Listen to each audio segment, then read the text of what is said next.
How's it going? Good, how are you? Doing good. Thanks for having me. Yeah, of course. Take a seat. Thank you. So Connor, tell me about yourself. Yeah, so my name is Connor Powell. I'm currently studying entrepreneurship at UVU, and I'm incredibly driven and hardworking. And part of the reason that I like the business program at UVU is because I think business is an opportunity, or gives me an opportunity where I can build something. And for me, I want to build something. And I believe that I can use my creative thinking process, that I believe is one of my greatest attributes, to build something, and use this creative thinking process to help business and help build something in business. Okay, awesome. Thank you. So we've got a couple questions for you. Of course. Today.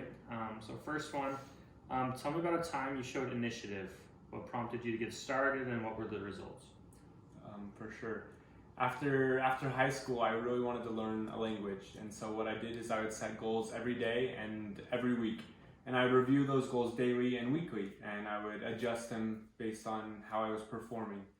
And I was able to do this at a high level, and I was able to memorize words every day and achieve those goals to the point where it only took me about 3 to 3.5 months to learn this language, and it was just based off of this goal-driven attitude or motivation that I had set for myself. Awesome. Next question, what do you feel you have to offer above the average employee when it comes to accomplishing your daily responsibilities and goals? So I believe that as myself, I'm very versatile.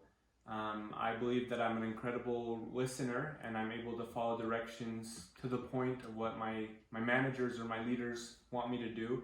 But then on the contrary, I feel like that I'm a very good leader, and that if you need me to lead a group of people or to lead a project, that I'm very capable of doing that. And I feel like that is what sets me above other employees or other people that are available to do the position.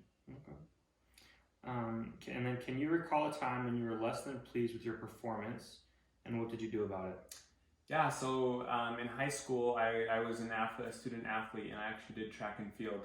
And there was one race that I remember that week in practice, I hadn't really given my all or done my best in practice. And so I remember the race at the end of the week, and it was by far one of my worst races that I've ever had.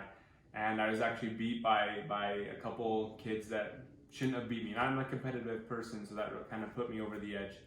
But I used that as motivation and kind of put a chip on my shoulder.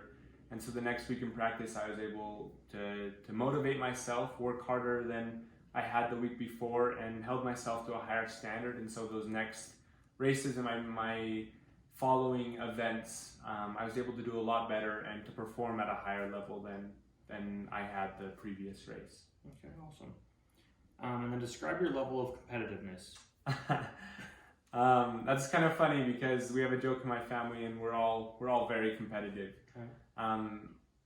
For me, I would consider myself to be one of the more competitive in the family, but I believe that for me, that competitiveness is not a blind spot.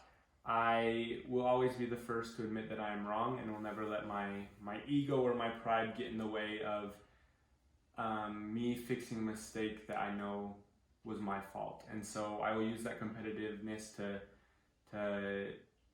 motivate me and to perform well and achieve success. But if there's ever a time where I'm in the wrong, I will admit that, and I won't be overly competitive. Okay. And then share a time with me when you were able to directly attribute your probing skills to solve a problem with a difficult customer.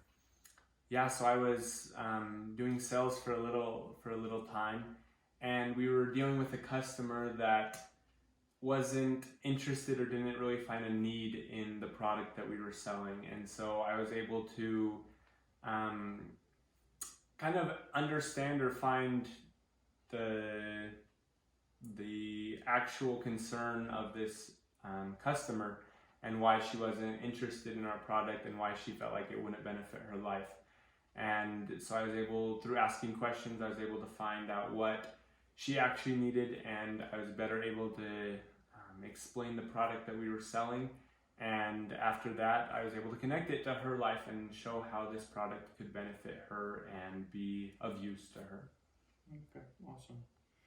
And then what does business ownership mean to you? And give an example of when you were most successful at it in your prior roles. For me, business ownership is leading others by example and building through a creative process. And I just have one thought that comes to my mind is when I was younger, I started a little neighborhood company where I was selling duct tape wallets. And it's kind of just a hobby, and it was something I did for fun, but I feel that it has been an example throughout my life.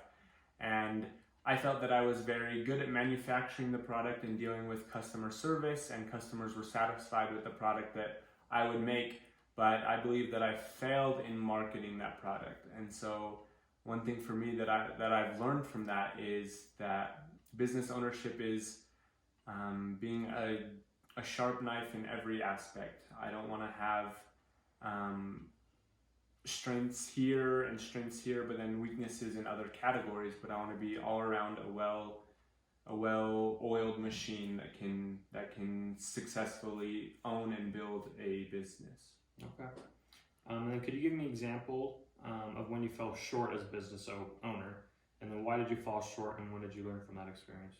Yeah, so one example that I just talked about was failing in marketing. I was producing these duct tape wallets, and I believe that they were at a high quality, but we failed to market them, and so it didn't really go anywhere. And like I said, it was just a little hobby, but still showed me that I need to be motivated and driven in everything I do and give 100% in all of my efforts, no matter if it's just a little hobby or if it's in school or in work. And especially in owning a business, that I need to give my all and believe in what I'm designing or believe in what I'm creating to be successful. Okay. And then describe a time when you were elevated, when you elevated the level of value you brought to a customer over time, and how did you accomplish this? Yeah, so I believe that a time that comes to my mind is we were dealing with a customer, and we were able to increase their satisfaction with our product through listening. And I think listening is an overrated concept that we as humans, we like to talk and we overly talk. But I think that listening helps us to understand the customer's needs and increase their satisfaction, because then I was directly able to assess her needs and assess her wants based on her previous satisfaction, which may have been low, but then through assessing her needs, we were able to raise her satisfaction on the product. Okay, awesome. And tell me about a professional sales achievement you were most proud of, and then outline the steps you took to achieve this. Yeah, so I was in a sales team for a little bit, and this happened over a period of months for me. We had been selling this product, and I felt like I was doing well as a salesman. I was following orders and from my leaders, and I was directly fulfilling what they wanted me to do, and I felt that my customer service was at a high level, and customers were satisfied with the work that we had been doing.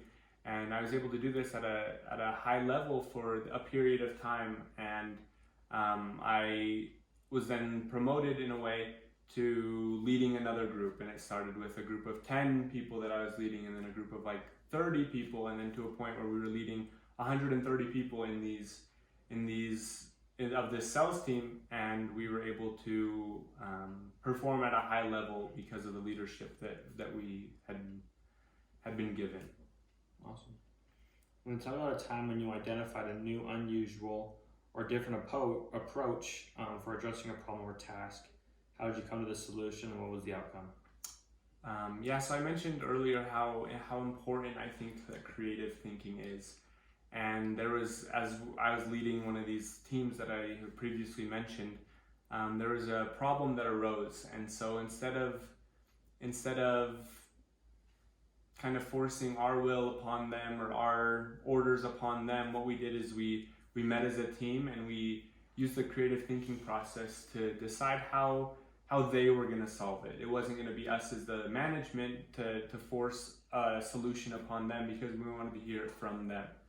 And so we were able to brainstorm and think of ideas that would be able to help them overcome this problem. And through the creative thinking process, they were able to overcome this problem, and we found an effective solution that ended up being a long-term solution for them and their cells.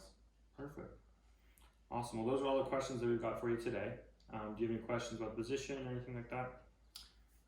Yeah, so I appreciate your time and your interest in me.